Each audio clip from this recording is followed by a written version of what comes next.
Great. Good afternoon and welcome to the regular meeting of the Board of Estimate and Apportionment for the presentation of the fiscal year 2023 annual operating plan for Wednesday, April 20th, 2022. Items presented for the first time. I'm sorry, Mrs. Green, please call the roll. I'm just ready to dive on in. Mayor Jones, Present.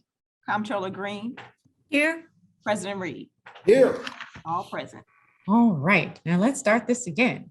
Items presented for the first time. Item number 1, request from the Comptroller's Office for approval of contracts and leases for various city departments as listed on Exhibit A.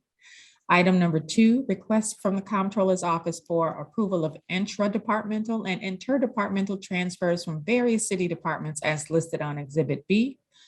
Item number 3, request from the Mayor's Office Director of Operations for approval to pay an invoice in the amount of $15,000 to the African American Mayors Association for the fiscal year 23 annual membership dues from Fund 1000, Business Function 10, Department 190000, account 565-600.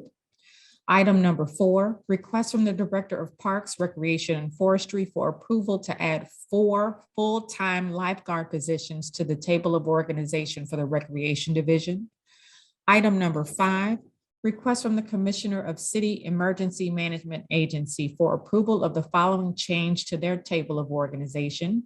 Delete 1 Communications Center Coordinator position, add 1 Public Information Officer 2 position. And item number 6, request from the City Councilor's Office for approval to transfer funds appropriated in ordinance number 71393 regarding ARPA, American Rescue Plan Act of 2021 projects in the amount of $125,000 from Comptroller's Office, Legal Services, Annual and Quarterly Reporting to the City Councilor's Office, Legal Services, Annual and Quarterly Reporting. This transfer is strictly to allocate the funds to the proper department responsible for the task. And after we approve these items, we will review the fiscal year 2023 operating plan by our budget director, Paul Payne. I will entertain a motion to approve the items on the agenda. Madam Mayor, if you will, I'd like to divide the question on item number 1 and vote on the contract for Brown and Associates separate.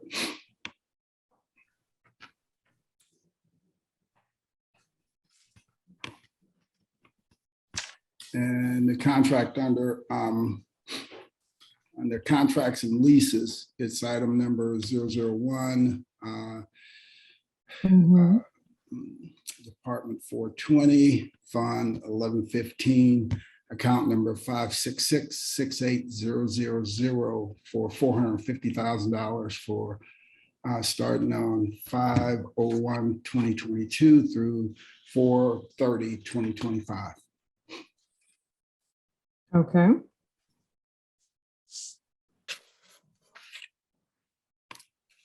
Is there a second?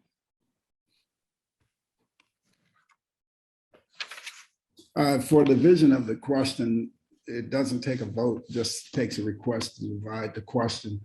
And then now that the question is divided, I move for adoption of item number 1 minus the contract for Brown and Associates, and item number 2 through 2 through 6 as printed.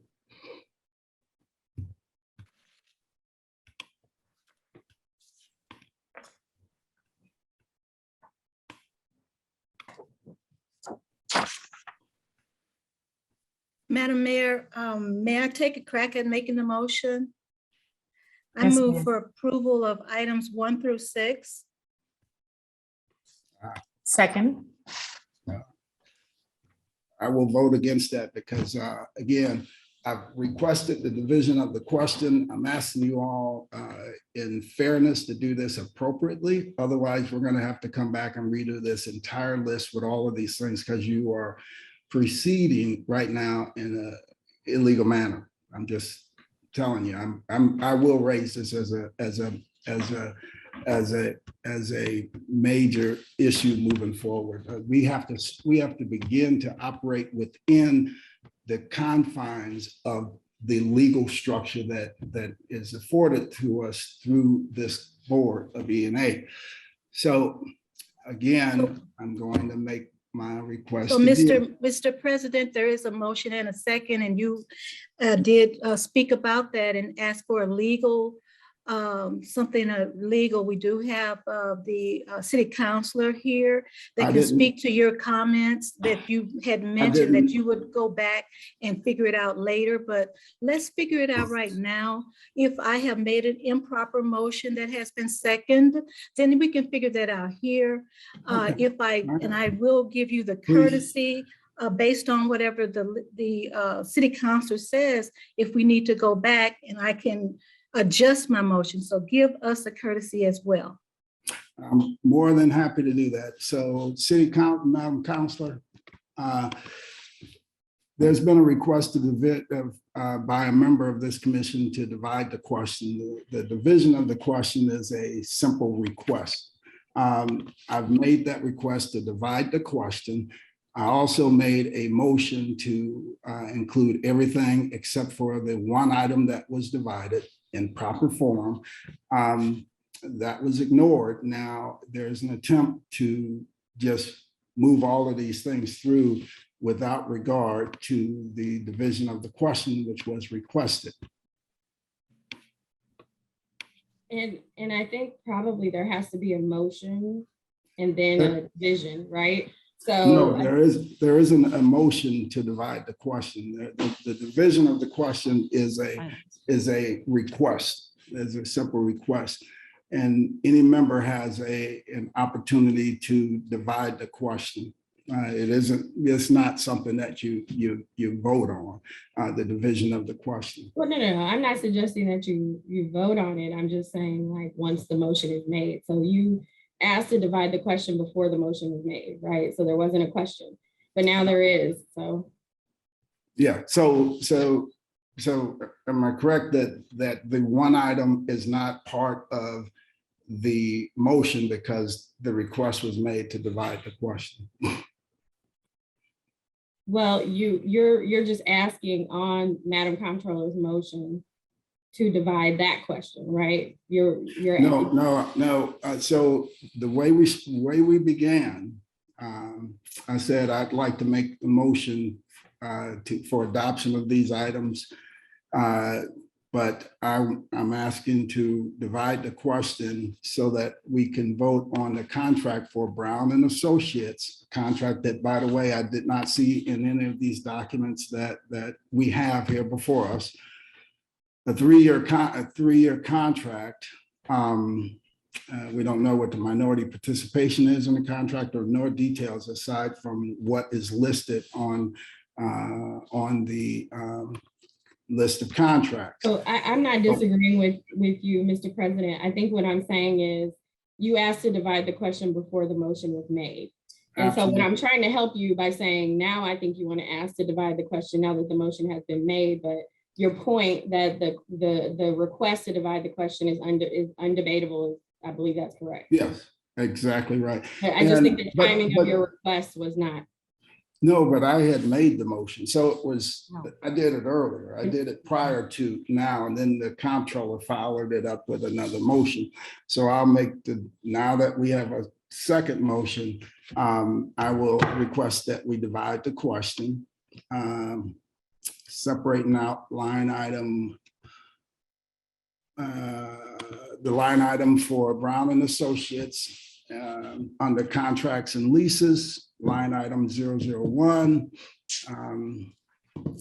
department number 420, fund 1511, account number 566-8000 for $450,000 from 5/1/2022 through 4/30/2025. Madam Mayor, I can adjust my motion to accommodate the president by amending it to approve items 2 through 6 and all items in item 1, except for item 001. And that will be voted on separately. And that will be voted on separately. Okay. There is a motion to approve items 1 through 6, and then dividing the 2 through 6. 2 through 6. Oh, there's a motion for items 2 through 6. Yes, as well as the As- item 1 without item 001 of item 1. Exactly. Can I make a Motion, suggestion? yes, Just ma'am. say that you're including item number 1 with line item 002 through line item 033. Thank you. Okay, thank you. Okay, I'll restate the motion so we're all clear. There is a motion on the floor to approve items 2 through 6, as well as item number 1, with items, contracts numbers 2 through, excuse me, on the flip to the last page. 33. 33. Yes, items 2 through 33. That is the current motion on the floor. All those in favor, please signify a voice vote. Ms. Green, please call the roll. Mayor Jones, Aye. Comptroller Green, Aye. President Reed. Aye. Great. And now I move to approve item 1, line item 001. I second it. All right, so I have a question. Do we have a copy of this contract, this 3-year contractual agreement? I don't know if it is in our packet. Ms. Cross, do you have a current copy of the contract? All of the new contract that you're getting ready to vote on, all of those were submitted along with this agreement. It's my understanding for approval. So I think that's correct, Stephanie, that you all had the backup contract. Yes, the backup contract is available for pre-ENA members, and it's submitted through your office, from the airport to your office. Right. And it was all Prior to submitted that. and reviewed by all three or 4 of us on the pre-ENA meeting. Correct. So But do we have it here today with us? it's in And the the office. reason I'm It's at City Hall in the comptroller's office, but it was available to the ENA people, pre-ENA people at the meeting last week, and nobody raised any concerns about it. So I'm sure that it's in the building if somebody wants to take a look at it. We haven't seen a backup copy of the contract in my office. So I don't know how we could be voting on a contract today that's not properly before all the members of the Board of ENA. So I actually think that, with all due respect, President Reed, a copy of this contract was presented to the members of the Airport Commission at their last meeting. And I believe you're a member of the Airport Commission, and a Yeah. package was delivered to you. So you would have had it at that time. We have gotten all the backup materials, and when we get them, I review them, and then they're sent to Stephanie's office, Stephanie Green's office, and then she puts together the list, which I know you all know much better than me, so that contract is here in the building. So we can get that to you. It has, and people have had an opportunity to look at it. Again, I have not had an opportunity to review the backup contract, backup contractual agreements, or anything related to that. Okay, But a couple of quick questions that maybe you can answer. What is the minority participation in this contract? I don't have that in front of me. All right.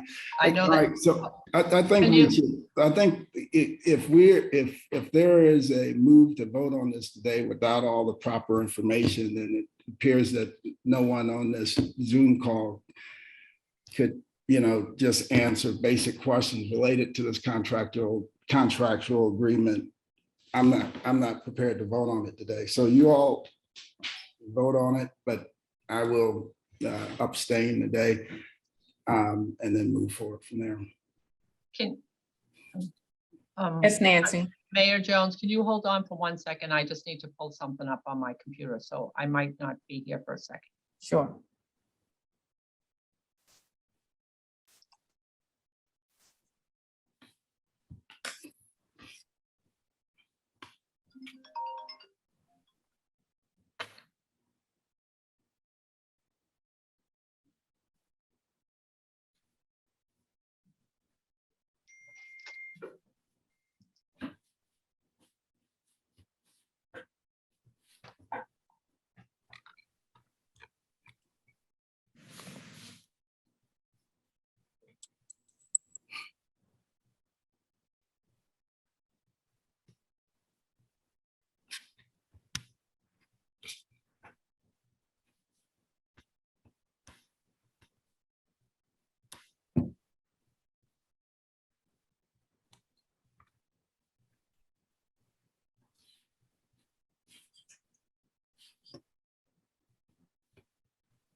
So what I have shows a 30%,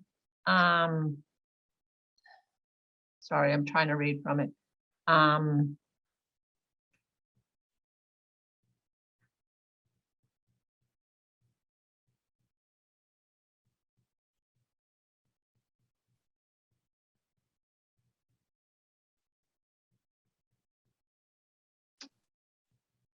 Hold on. As I understand from Rhonda, the minority participation is 25% on this contract.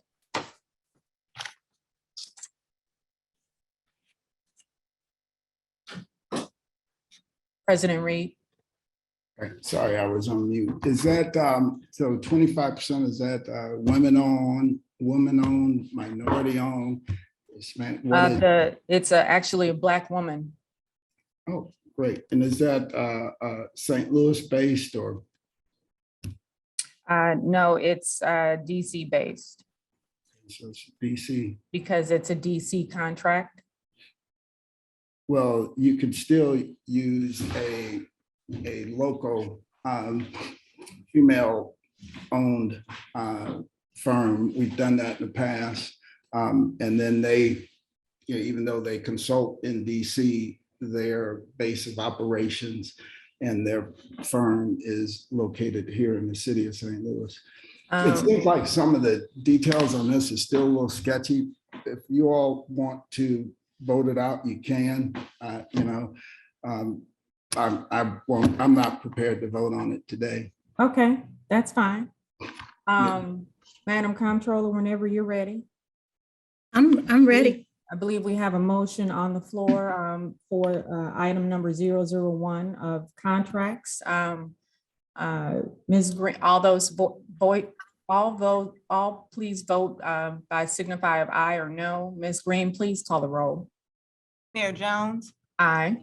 Comptroller Green, Aye. President Reed. Present.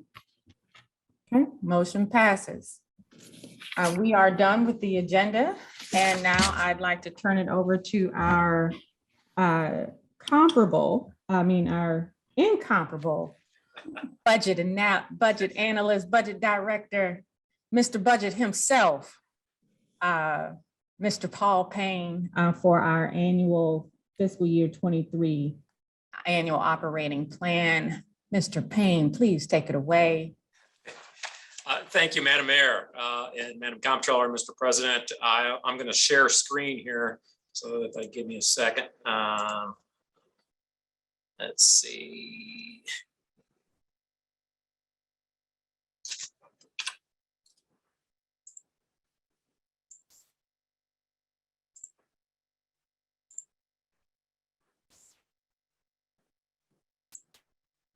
Has it come up? Is everyone? Are we good? Okay, great. All right, the proposed fiscal 23 fiscal year budget is at $1.2 billion. It's an increase of 5.2% over the previous fiscal year. And you can see by the chart below the various fund categories. The general fund remains the largest portion of that, about 44% of that total, at $539.9 million. That's up 5.6% from the current fiscal year. The big increase you see there in special revenue category, that's many of those special funds were particularly hard hit through the pandemic, and they're sales tax oriented, hotel, restaurant, that's a C&T fund, the use tax fund, and the many of those public safety sales tax funds. So with the recovery of those revenues, they're up. The use tax is up 4.4 million. The C&T was up 4.8, and then various sales tax funds were up as well. The Economic Development Sales Tax Trust Fund as well. The grant funds, and again, this does not include ARPA, but the regular grant funding is up just a modest 1.9%. The debt service fund is 7.1 million. That's actually down from the previous year simply because I believe there was a defeasance in the previous fiscal year. The capital improvement funds at 37.4 million, that's up 24.3%. And like those other special revenues, the capital fund is highly reliant on sales taxes. So it was very heavily hit during the pandemic years, but with sales taxes coming back, it is increasing. And it's also, and we'll talk capital in a little later, but it also includes an increase in the gas tax fund. In $240.1 million, the enterprise funds, primarily water and airport, it's actually down 3.3%. While the airport's up about $3.8 million, that's 2.3%. The water division had some contingency funds available for some capital projects that it appropriated last year.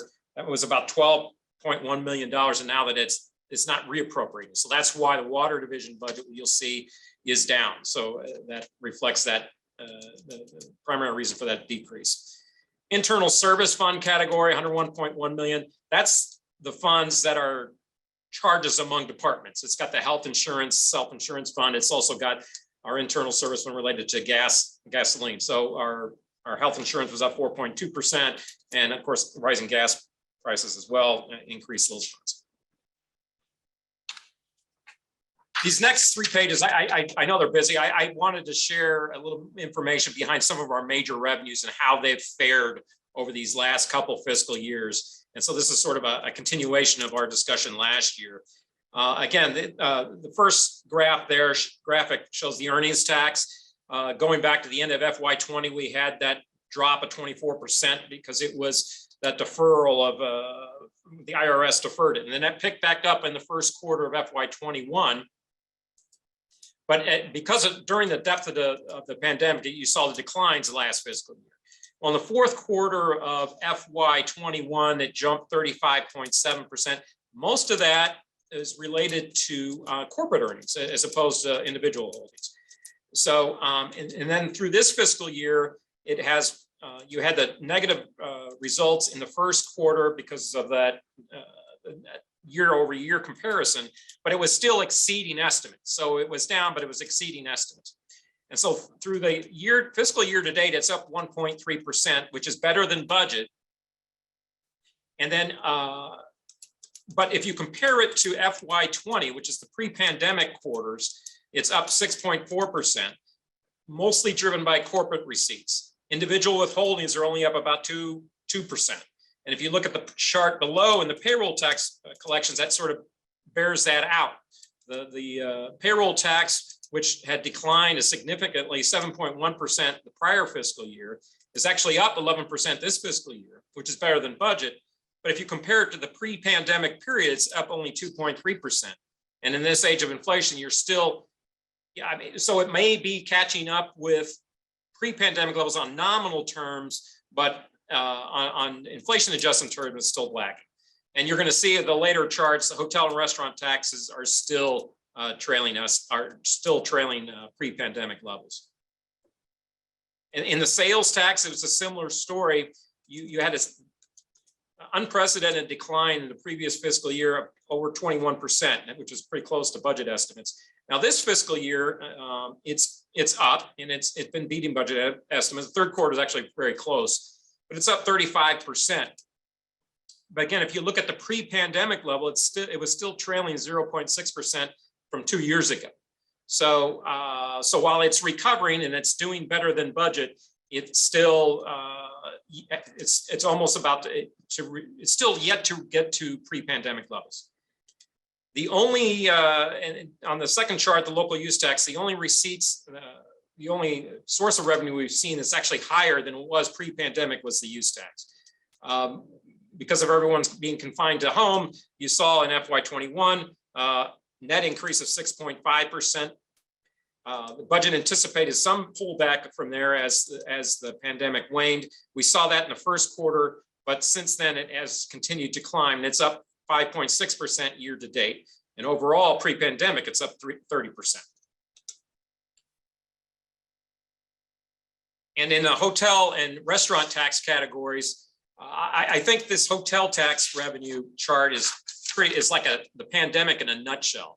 You can see where pre-pandemic, where the receipts were, and then you take this big dip into FY20 and early parts through 21, and then you've got a recovery of sorts, but it's still not at pre-pandemic levels. You can see that last fiscal year, this is the one tax that actually did worse than budget estimates last year. It was down 63%. Now it's recovered. It's gone up 100% this year, 195% actually year to date, which is better than budget. But if you compare to pre-pandemic, it's fiscal year, it's still down 24.2%. So they've still this source, the hotels business still has a ways to go to catch up with pre-pandemic levels. And the restaurant taxes, it's similar story. It took a big hit in FY21, down 36%. Now it's up 50% year to date, which is a little better than budget estimates, but it's still trailing the pre-pandemic level. So what does that mean overall? So the general fund is exceeding budget estimates in the $20 million range. What that means is that we would not need to draw those ARPA funds that we had, that 17.3. If that holds up, we would not need to use those funds this year. But you can see how the other sales taxes are outperforming, both the local use tax and these economic development and public safety sales taxes. And if you look ahead to FY23, the estimate shows you, if this is just taking the general fund and then some of those key special funds at $689 million there. And if you go back the full fiscal year prior to the pandemic, fiscal 19, that was 668. So while in nominal terms, it's beginning to get back to where it was pre-pandemic, that's still, I mean, that would be 4 years ago. So you're in inflation adjusted terms, you're still trailing. So these next slides are talking specifically about the general fund. It does include provisions for pay increases and some new initiatives because of the revenues recovering. And it's supplemented by some of the special funds that are up, and it does not rely on ARPA funds. So if you take this year's budget estimate of 511.5, we're right now exceeding that by about 20. We've got some of that is one-time revenue. You adjust that out, and we had some refuse, juvenile, and some towing divisions one time. Then you allow for some increase in the growth, which net those things is 2.6, but overall it's 1.5% increase. That gives you about $540 million, $539.9 million for the general fund. And some of the increases and decreases, I'm not going to go through all these, but I'll tell you some of the big ones. It does include in the Board of Aldermen reflecting the changes that will happen with the board, as well as some additions of positions there later in the fiscal year. That's about $800,000 net increase. It also, one of the other big increases here in information systems, it's got $2 million for continuation of the transition to our ERP system, which is ongoing. That went live on March 1st. And then also includes some support and contractual service increases there. In the comptroller's office, there's the largest item there. It's up 900,000, but the largest item is related to insurance premiums on some of our buildings. That's also one of the reasons why we always need to keep investing in our buildings, because when you have accidents like flooding in the civil courts building and things like that, ultimately those affects our insurance premiums on those buildings. In citywide accounts, we've got some nominal increases, the CPI adjustment for Convention Center, the Enterprise Center, that's their scheduled increase, some workers' comp and such. But the big increase in the non-departmental accounts, we do have a line item there of $5.2 million for some pay and benefit adjustments that are yet to be determined. Those are still ongoing and will be finalized when the pay plan is finalized. And just so you know, all the departments, in addition to that, we've also distributed across all departments an amount for salary adjustments. And non-police fire, that's $4.1 million. But if you include police fire, that's 8.7.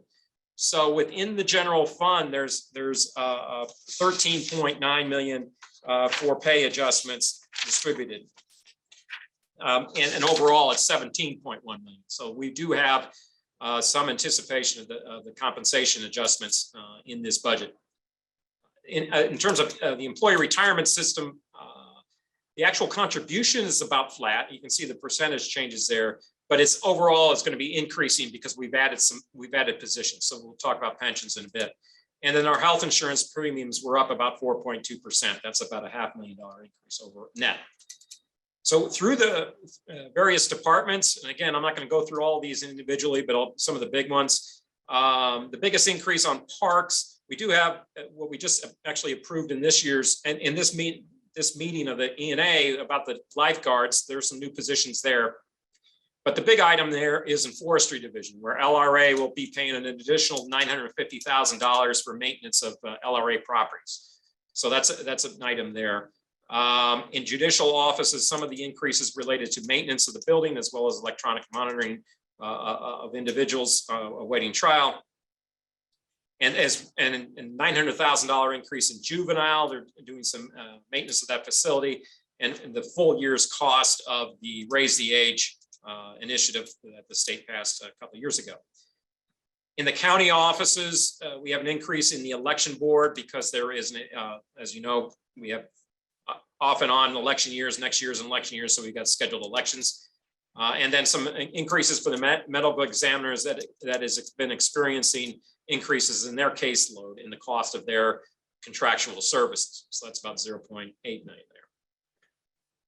In the street department, some of the bigger increases in the traffic division include just the increased cost of maintaining our lights and poles. So there's a $245,000 increase in supplies in that budget. And then we also have a $250,000 for a traffic study to study traffic patterns throughout the city. But the big item in streets happens to be in the refuse department. It's up about $2.3 million, and of which 1.9 million is just the increase in the contract for disposal. That's going to be extended for a year, and the cost of disposal of both regular waste, yard waste, and recycling has gone up, is going up significantly. So that's incorporated within this budget. In terms of the public safety department, the next two with police and police pension, 1.4 increases, the net increase, allowing for salary adjustments, the matrix steps, offsetting with attrition, and then health insurance increase of 1.4 million. Some non-personnel items at 3.2 in contractual services. The big item of increase in the police department is going to be their pension system, which we're going to talk about in a bit. That's up by $4.5 million. And as I mentioned earlier, when you have when we had some of those increases in those, or actually declines in the prior year with some of those special funds, the general fund picked up a higher portion of the police budget. Now with those recovering, you can those are able to pick up some of that off, some of those costs back again. And so the net result is the police on the general fund side is down 3.2. Similar story with the fire department. Again, salary adjustments, matrix steps, increase in their overtime account, that's $3.2 million. Their fire pension costs, both for FRP and FRS, were collectively down $6 million. And we have some, again, offsets in some of the special fund categories.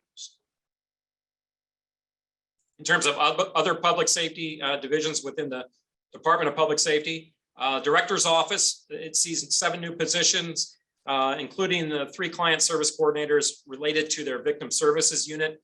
And they have added they are adding a safety officer. That's about $600,000. In the Department of Corrections, we did have that.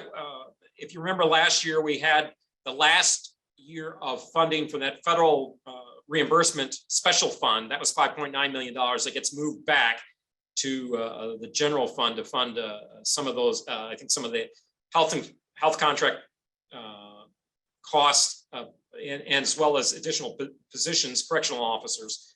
That's not an increase overall, but it moves from that special fund back to general revenue. But they do have aside from that, they do have a couple of additional positions, including a safety officer and some of their increases in supplies and contracts. And then also within the Department of Public Safety is an increase with the Civilian Oversight Board with 9 new positions, and they've got equipment contractual services to go along with that. That's a $600,000 increase.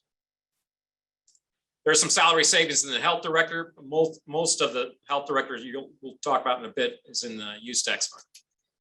And then the big item in Board of Public Service, you've got some charge offs in the President's office related to project funds, but the big item there is facilities management. They've got a net increase of 1 position, but you've got increases in contractual repairs and utilities. So adding all those up, that's about $28.4 million in items, bringing the total proposed budget to balance of just under $540 million. Looking at the projected revenue for general fund, again, you have the earnings tax at $196.3 million. This year, it goes up to $200.7 million next year. This just assumes a return to normal growth pattern, about 2.25%. We'll see where that goes. Knock on wood, we don't get any sudden resurgent pandemic or anything that would impact our normal growth. Property tax at $69.5 million, that's a 2% increase. And sales tax, again, sales tax historically has been sort of flat, is around 1% or less in growth. So that the decline of 21% way up, and then the resurgence of 35% is just totally unusual. I mean, you would not see that kind of swing, the wild swings in our sales tax.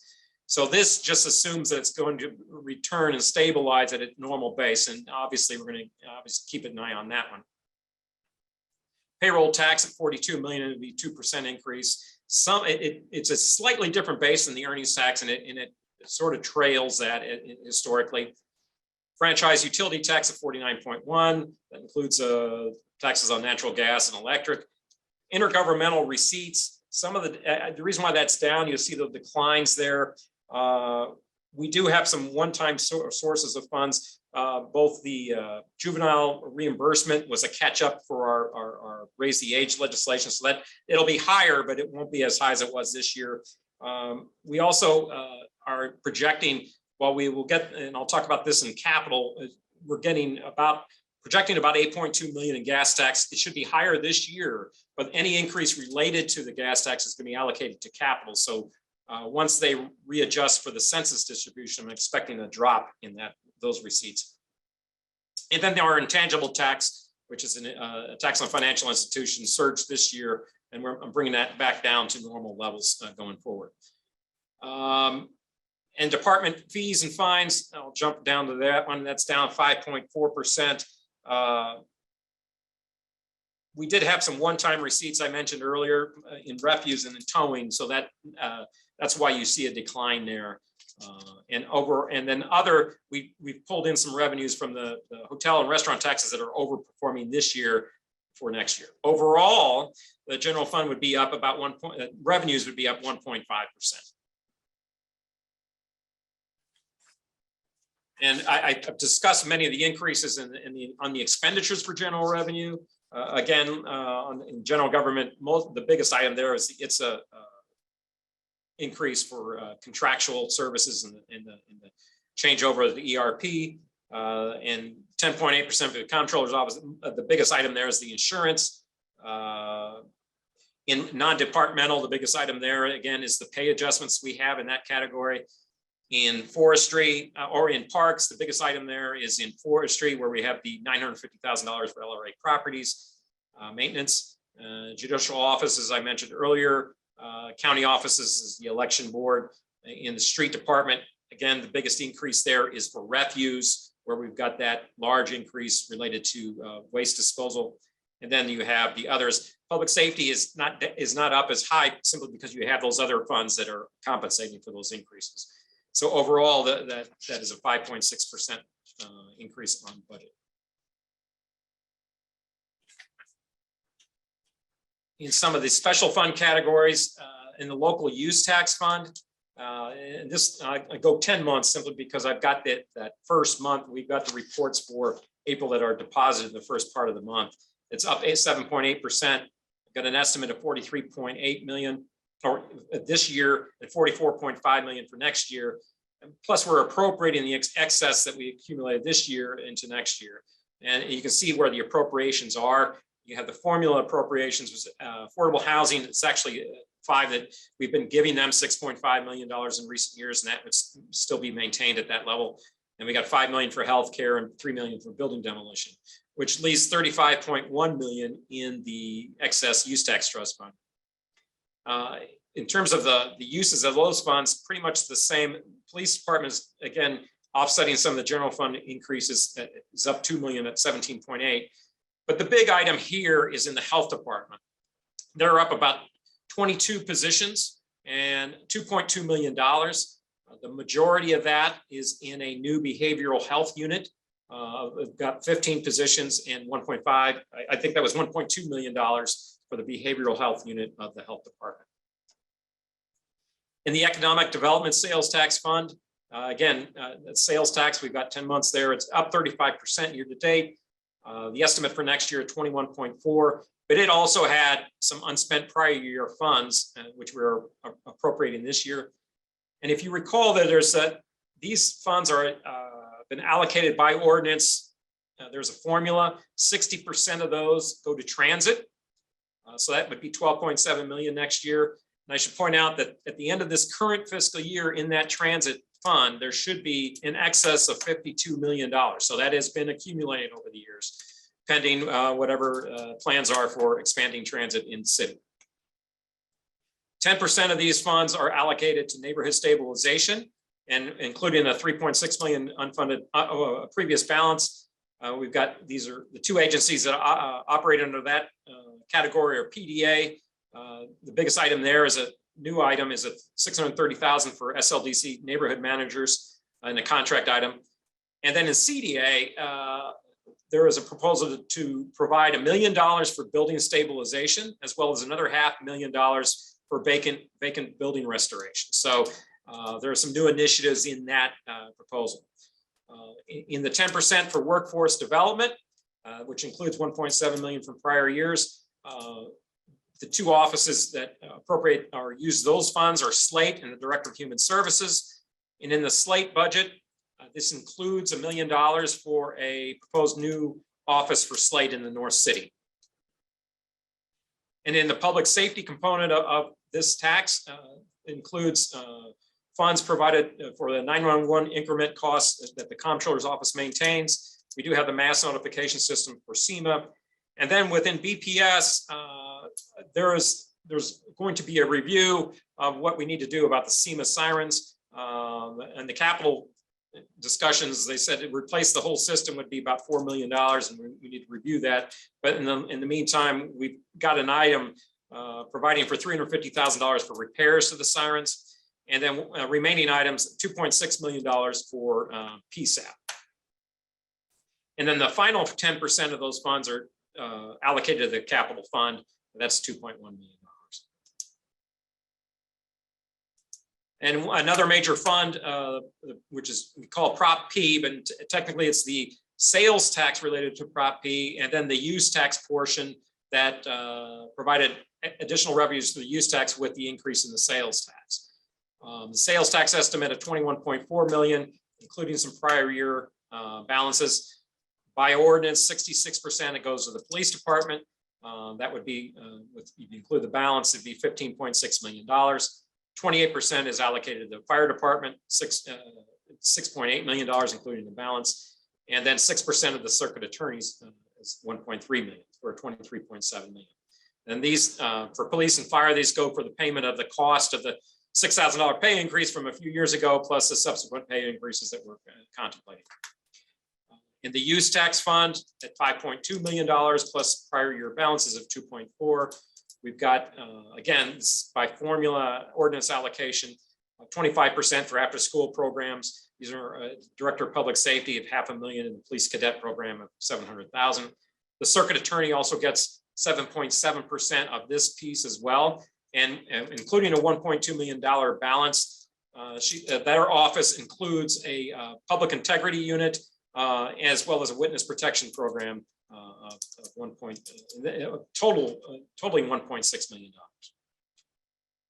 25% is allocated to recreation programs. This includes a $224,000 increase for new rec assistants for recreation. So that is a enhancement of their existing programs.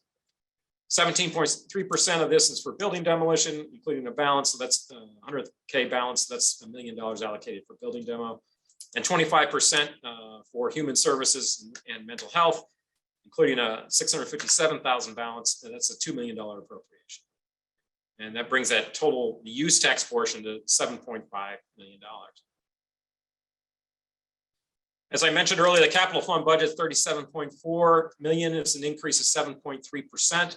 That's 24% over the previous fiscal year. Now it appropriates some of the higher sales taxes we've received in the current fiscal year, because as they're continuing to recover, but they're in excess of this year's budget, so that those amounts are budgeted. And when it comes to the gas tax, I mentioned this earlier.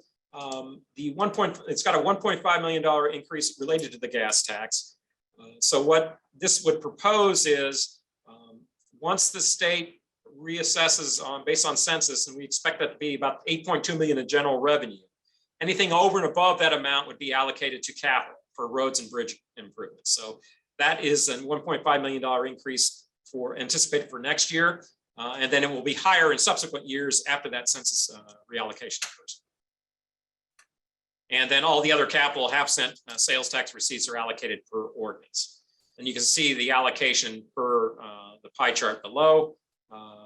10.7 million in citywide debt service accounts, some 3.2 million in other citywide capital, which includes things like the 525 for miscellaneous building repairs, $550,000 for continuing the ash tree program, removal program, $500,000 for court buildings, and then also in that is the 1.5 million for road and bridges repair. The ward improvement accounts at $10.8 million. That includes $2.8 million in prior year balances, but it's appropriated on a prorated basis per ward. Overall, the capital fund budget of 37.4 million, of that 16.9 million is for debt service agreements. So still 45% of this budget is for previous obligations. So that does tie up a good amount of these funds. These next couple of slides, just to give you an illustration of the changes in personnel totals. You can see in the general fund at 4,910 positions, that's up 91 positions over the current fiscal year. Some of the increases I mentioned earlier, the Board of Aldermen would be up a net 17, Parks is up, I believe, 3.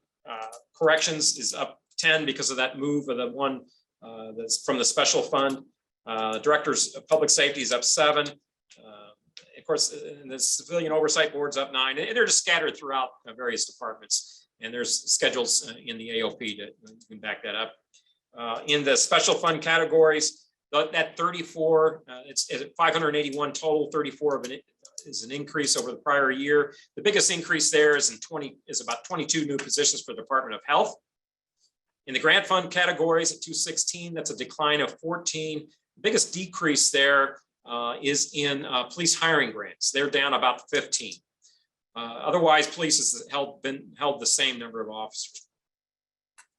Enterprise funds, they're up 5. That's in the water division solely. The airport is at the same level. So that's a total increase, all funds, of 116 positions.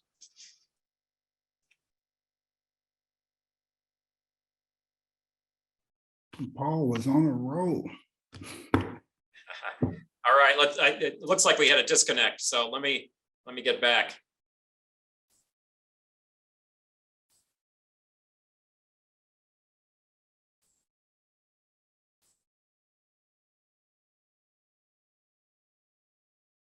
Is it up? Can you see my screen? And we can see the screen, but I don't know if STL TV has the link back up yet. Yeah, everything's going. Okay, great. Perfect. Great. Okay, good.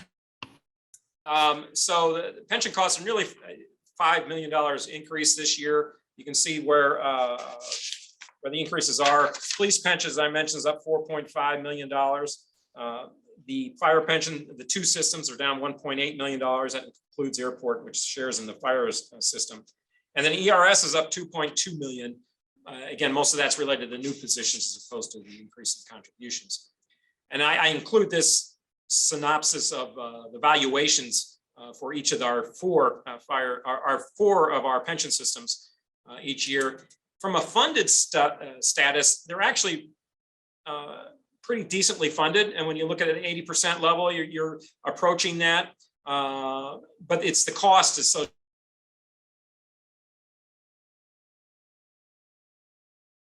the last actuarial basis, the last actuarial year was at 79.3%. And on a market basis, that's 84.1%, meaning there's some gains that have yet to be recognized. In the fire retirement system, there's 2 systems. The FRS is the frozen system, and it was funded at a 95.2% on an actuarial basis. And it's actually on a market basis would be overfunded at 102.6%. Again, that's because of the gains that have not yet been recognized in there in the system itself. And what's good to see is our new system of FRP, which was formed in 2013. So it's just getting close to being 9 or 10 years old. It's at 82.3% funded level. And on market basis, it's 91%. Now, I will say there's an experience study due on FRP later this year, so we'll also keep an eye on that one.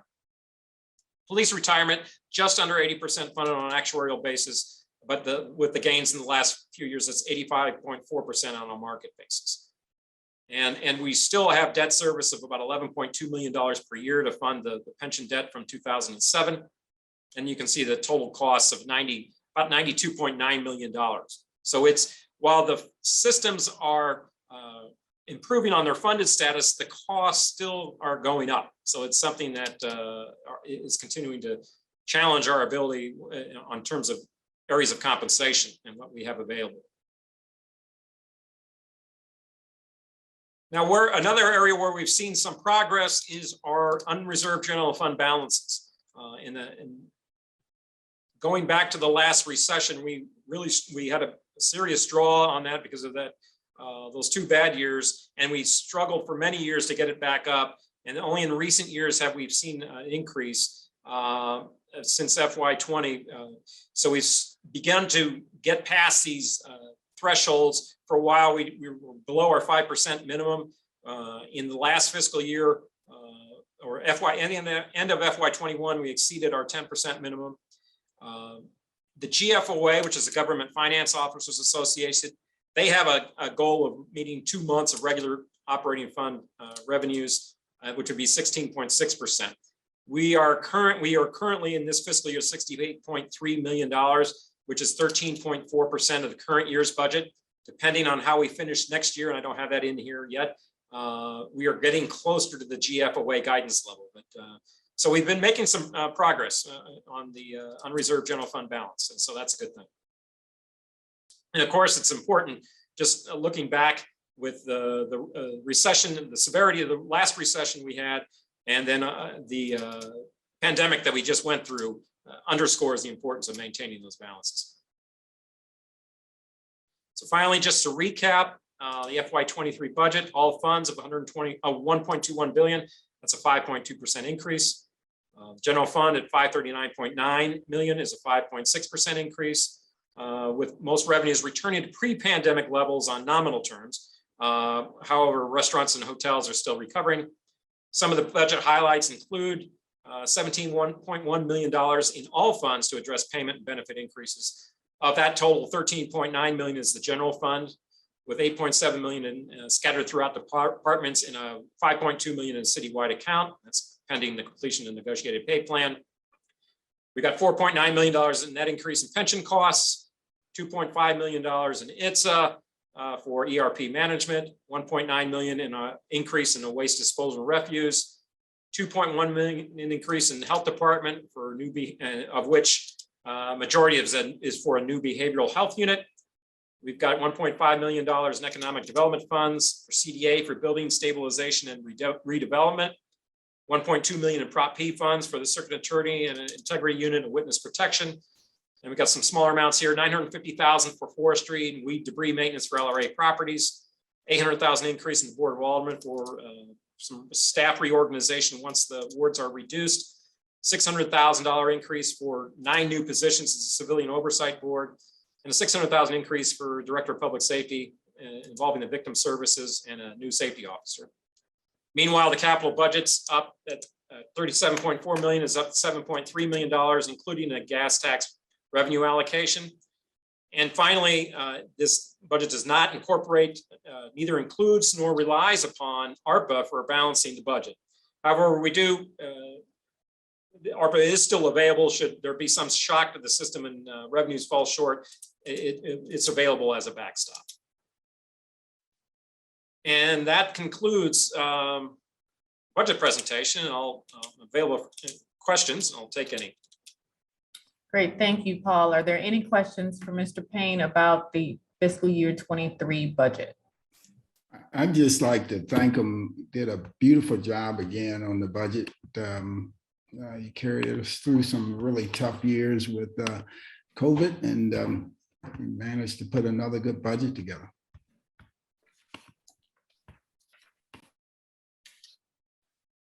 Paul, thank you for all your hard work. Thank you and your department. You guys do a really great job each year, so I appreciate it. I just wanted to ask you to repeat the one item, I guess, at the end where you're saying that the grant funds do not, for ARPA, do not enter into this budget to help balance it. Is that correct? Yes. So if you recall from the current fiscal year, in the revenue estimates, it included $17.3 million because the projections were that revenues would be down. Well, revenues, which are down, are higher than that so far year to date. So we don't expect to have to draw those revenues this fiscal year. And looking ahead to next fiscal year, we're projecting revenues. There are some one-time balances in there, but we're not incorporating any ARPA revenues to balance the budget, which is, and I've mentioned, I mentioned that on a number of occasions. One of the things we got to, while we've got a lot of resources that are somewhat one time, including ARPA, and they can do a lot of good things with that, we could keep an eye on the underlying structural balance of the budget itself. So we don't want to get overstretch our obligations so that when ARPA goes away, here we're left holding the bag with some budget that's out of balance. So the idea is we're trying to balance without using ARPA in this scenario. Thank you. Any other questions for Paul? Okay, great presentation, Paul. Thank you, Mayor. Well, with no other questions, I will entertain a motion to adjourn. Actually, I would like to entertain a motion to accept Paul's presentation. That is correct. I will entertain a motion to accept the presentation from Paul Payne for the budget for fiscal year 2023. I move that motion. I second that. It's been moved and properly seconded. Ms. Green, please signify by a voice vote of aye or no. Ms. Green, please call the roll. Mayor Jones, Aye. Comptroller Green, Aye. President Reed. Aye. Great, motion passes. And now I'd like to entertain a motion to adjourn. I move that we adjourn this session of the Board of E&A. Second. Been moved and properly seconded. All those signify by voice vote of aye. Aye. Aye. We are adjourned. All right. Thank you all. You all have a great evening. Great. Have a great afternoon. All right. Bye-bye.